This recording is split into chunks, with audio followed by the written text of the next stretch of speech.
Hello दोस्तों, मैं अरमान आप सभी की इस नए वीडियो में स्वागत करता हूं। आज के इस नए वीडियो के अंतर्गत क्लास 6 हिस्ट्री विषय का तीसरा अध्याय आरंभिक नगर या प्रथम नगरीकरण हड़प्पा सभ्यता के एनसीईआरटी प्लस में एससीईआरटी कंबाइंड नोट्स को देखेंगे, जो बीपीएससी बीपीएससी टीचर इसके अलावा संघ लोक सेवा आयोग के लिए काफ़ी ज़्यादा इंपॉर्टेंट होगा। जैसा कि आपको पता है कि मैंने पिछले वीडियो में इसके पेज नंबर 1 से लेकर पेज नंबर 4 तक के पॉइंट को पेन डाउन कराने का प्रयास किया था। आज हम लोग पेज नंबर 5 से पेन डाउन करने का प्रयास करेंगे। इसमें हमारा पहला विशेषता रहेगा नगरीय जीवन। तो हड़प्पाई लोगों का जो नगरीय जीवन था, इसमें माना जाता है कि जो इसके नगरीय जीवन का जो साक्ष्य प्राप्त हुआ है, तो यहाँ पे किसी न किसी कुशल शासक का जो है हाथ रहा होगा। इसके अलावा ईंट बनाने में व्यापक पैमाने का प्रयोग किया गया था। जो यहाँ से ईंट प्राप्त हुए हैं 4:2:1 में जो है प्राप्त हुए हैं। इसके अलावा यहाँ पे लिपिक यानी कि लिपि का विकास हुआ है, यानी कि भोजपत्र और कपड़े पर लेखन कार्य किए जाते थे। इसके अलावा मुहरों, हाथी दांत पर लिखे अभिलेख की प्राप्ति हुई है। यहाँ पे विभिन्न प्रकार के कारीगर के भी साक्ष्य मिले हैं, जैसे कि नगरों में सोनार हो गया, बुनकर हो गया, पत्थर काटने वाले हो गए, नाव निर्माता हो गए, शिल्पकार में जो है स्त्री और पुरुष दोनों की जो है हमें प्राप्ति हुई है। इसके अलावा हड़प्पाई लोग जो है अन्य चीज़ों से परिचित थे, जैसे कि सूती वस्त्र और गर्म कपड़ा से परिचित थे। इसके अलावा स्त्री और पुरुष जो है गहना जो है पहनते थे, और ये गहना हो गया हार, पायल, अंगूठी, चूड़ी और कमरबंद। इसके अलावा गहना में सोना, चांदी, हाथी दांत, तांबा और गोमेद, ये बहुमूल्य पत्थर से बना होता था गोमेद। अब बात कर लेते हैं, हड़प्पाई लोग जो है खेती और पशुपालन भी करते थे, और पशु में जो है गाय, भैंस, भेड़, बकरियां हो गया, ठीक। और खेती में जो है जौ, गेहूं, तिल, ये सब का जो है खेती किया करते थे, जो आगे हम लोग जानेंगे। इसके अलावा हड़प्पा सभ्यता में जो है बहुत से मुहरे की प्राप्ति हुई है। इन मुहरों पर जो है कुछ न कुछ हमें विशेषता देखने को मिलता है। तो इस पर पशु देवता का चित्रण किया गया है।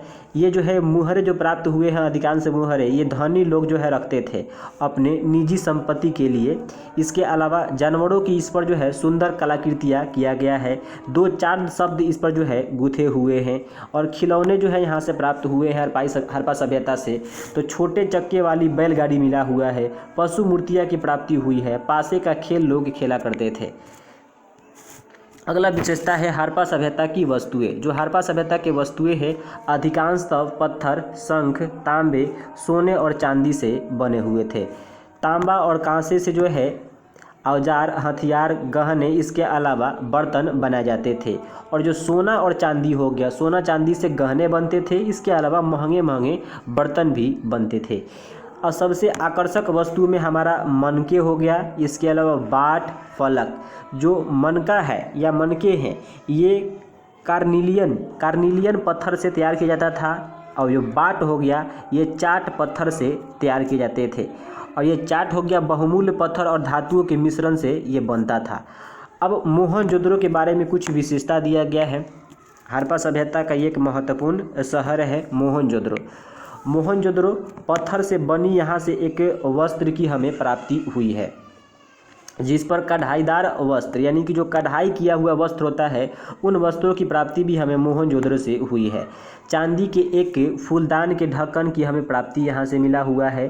पक्की मिट्टी एवं फेंस से बनी जो है आपके तलकिया होता है, यानी कि सूत कताई का जो संकेत होता है, उन चीज़ों की प्राप्ति हमें मोहनजोदड़ो से हुई है। इसके अलावा इसमें एक हमारा पॉइंट है विशेषज्ञ क्या होते हैं, किसी खास चीज़ को बनाने के लिए खास परीक्षण करना ही विशेषज्ञ कहलाता है। जैसे कि जो पत्थर तराशते थे वो एक प्रकार के विशेषज्ञ होते थे, जो मनके बनाते थे वो भी एक विशेषज्ञ के द्वारा बनाया जाता था। तो मनके जो चमकाने के काम करते थे वो एक विशेषज्ञ के द्वारा होता था। मुहरों पर जो है पचिकारी करना, यह भी एक विशेषज्ञ का कार्य था। और फेंस क्या है, तो फेंस जो है यह कृत्रिम रूप से तैयार किया जाता था, जो बालू और गोंद को मिलाकर जो है वस्तु बनाई जाती थी। इन वस्तुओं में जो है मनके हो गया, चूड़ियाँ हो गया, बाले हो गया, ये बर्तन भी हमें बने हुए प्राप्त हुए हैं। इसके अलावा इस पर जो है चिकनाई लाने के लिए जो है नीले और हल्के समुद्री हरे रंग का जो है प्रयोग किया गया था। अब इसमें अगला हमारा पॉइंट है हड़प्पा संस्कृति में व्यापार। हड़प्पा संस्कृति में व्यापार, यहाँ से कई बार ये एग्जाम में सवाल आए हैं कि हड़प्पा संस्कृति में चांदी का व्यापार जो है कहाँ से होता था, तांबा का व्यापार कहाँ से होता था। तो हड़प्पा संस्कृति यानी कि हड़प्पा सभ्यता में जो व्यापार हो गया, व्यापार में जो राजस्थान का खेतरी है, तो आपको भी पता है कि राजस्थान का खेतरी जो है किसके लिए प्रसिद्ध है, तांबा के लिए प्रसिद्ध है।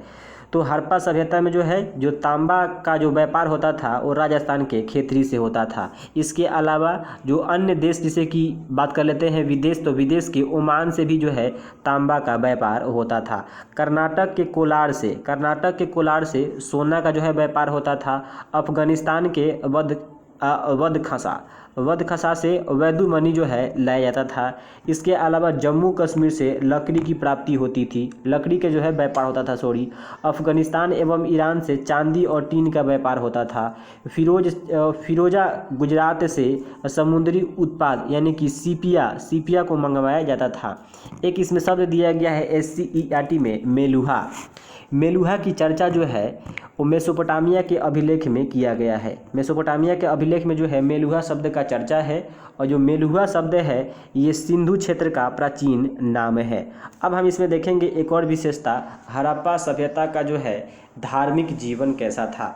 हड़प्पा सभ्यता का जो धार्मिक जीवन था, इन्होंने जो है धरती को जो है उर्वरता की देवी, यहाँ के जो लोग थे वो धरती को उर्वरता की देवी मानते थे।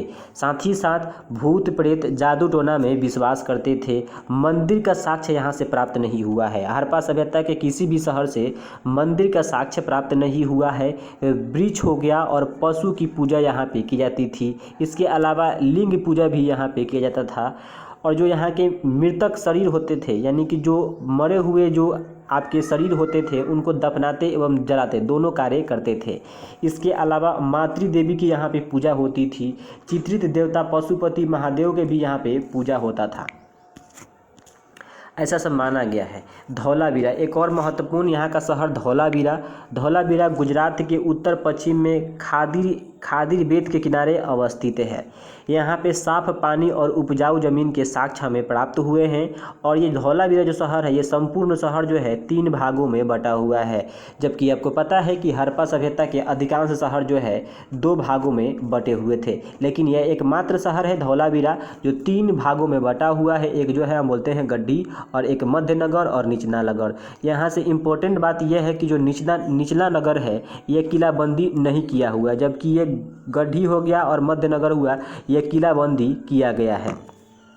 इसके अलावा देखें तो धौलावीरा में जो है अभिलेखों के जो है संभवतः लकड़ी में जो है जारा गया था। तो ये काफ़ी इम्पोर्टेंट है कि जो अभिलेख थे वो जो है लकड़ी में जो है जारा गया थी यानी कि खार किया गया था। यहाँ धौलावीरा से जो है शिलालेख की प्राप्ति हुई है, और ये शिलालेख जो है बड़े अक्षरों में अंकित किए गए हैं जो सफ़ेद पत्थर पर हैं। अब यहाँ पे बात करते हैं जो आपका गढ़ी है। गढ़ी जो है खूब चौड़ा मैदान हमें प्राप्त हुआ है, और मध्य नगर जो है किलाबंदी है। इसके अलावा ये आपस में जो है जुड़ा हुआ है। अगला पॉइंट हमारा इसमें लोथल है। लोथल खंभात की खाड़ी के निकट जो है एक किलाबंदी किया हुआ हड़प्पा सभ्यता का एक महत्वपूर्ण स्थल है। साथ ही साथ ये साबरमती की एक उपनदी के किनारे जो है अवस्थित है। और लोथल में जो है बंदरगाह के साक्ष्य प्राप्त हुए हैं, यानी कि अवशेष मिले हुए हैं, यहाँ जलीय मार्ग से जो है व्यापार होता था। ऐसा माना जाता है कि लोथल से जो है जलीय मार्ग से व्यापार होता था। यहाँ पे जो है गोदीबारा यानी कि बंदरगाह का साक्ष्य प्राप्त हुआ है। निजी और सार्वजनिक घर का भी साक्ष्य यहाँ से प्राप्ति हुई है। लोथल से जो है भंडारगिरी के भी हमें साक्ष्य प्राप्त हुए हैं, और इस भंडारगिरी में जो है कई मुहर और मुद्राकन या मुहरबंदी हमें प्राप्ति हुई है। अब ये जो मुहरे होता था, तो मुहरे जो है डिब्बों या थैलों को चिन्हित करने हेतु हम लोग प्रयोग करते थे या प्रयोग किया जाता था।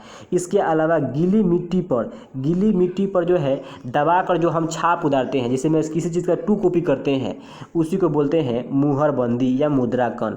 तो इन सब चीज़ों की यहाँ से प्राप्ति हुआ है। यहाँ पे मनके बनाने का काम किया जाता था। अब मनके जो है आधे मनके यानी कि आधे बने मनके प्राप्त हुए हैं। मनके बनाने वाले उपकरण भी प्राप्त हुए हैं, तैयार मनके भी प्राप्त हुए हैं। तो ये काफ़ी इम्पोर्टेंट है। हड़प्पाई लोग जो हो गए वो खेती में जो है आपका गेहूँ हो गया, जौ हो गया, दालें हो गया, मटर, धान, तिल, सरसों उगाने का काम करते थे। जुताई के लिए जो हल का प्रयोग करते थे ऐसा जो है साक्ष्य नहीं मिला है, लेकिन जो है लकड़ी के खिलौने के जैसा जो है एक हल की प्राप्ति हुआ है। इससे स्पष्ट होता है कि जो है जुताई के लिए वो हल का प्रयोग करते होंगे। इसके अलावा देखिए तो यहाँ पे गाय हो गया, भैंस हो गया, भेड़ हो गया, बकरी, इन सभी को जो है पालने का कार्य करते थे। हड़प्पा सभ्यता का अंत, हड़प्पा सभ्यता का अंत कैसे हुआ है यह एक रहस्यमयी है। अलग अलग जो है वैज्ञानिकों का अलग अलग तर्क है। हड़प्पा सभ्यता का अंत जो है 1750 ईसा पूर्व माना जाता है, और ऐसा माना जाता है कि भूमि में नमक की मात्रा जो है अधिक होने के कारण जो है ये सभ्यता जो है नष्ट हो गया।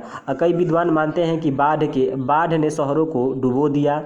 कई विद्वान मानते हैं कि बाहरी लोगों ने हमला किया, इसके कारण ये जो है शहर जो है ये सभ्यता जो है नष्ट हो गया। इसके अलावा भौतिक एवं रासायनिक परिवर्तन हुए, इनसे जो है भौतिक एवं रासायनिक परिवर्तन से भी जो है नष्ट हो गया। इसके अलावा हड़प्पा सभ्यता से अन्य कई संस्कृति जो है विकास, जैसे कि राजस्थान में जो है आहार संस्कृति आया, मध्य प्रदेश में मालवा संस्कृति आया, महाराष्ट्र में जो है इनाम गांव एवं जाड़वे संस्कृति का विकास हुआ। इसके अलावा जो है मिस्र के शासक के बारे में हम लोग जानते हैं।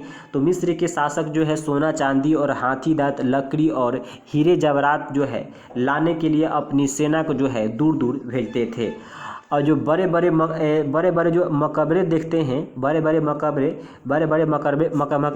को है पिरामिड के नाम से जानते थे। और इन्हीं पिरामिड में जो है जो शासक होते थे उनको दफना कर जो है उन्हें कीमती वस्तु के साथ जो है रख दिया जाता था।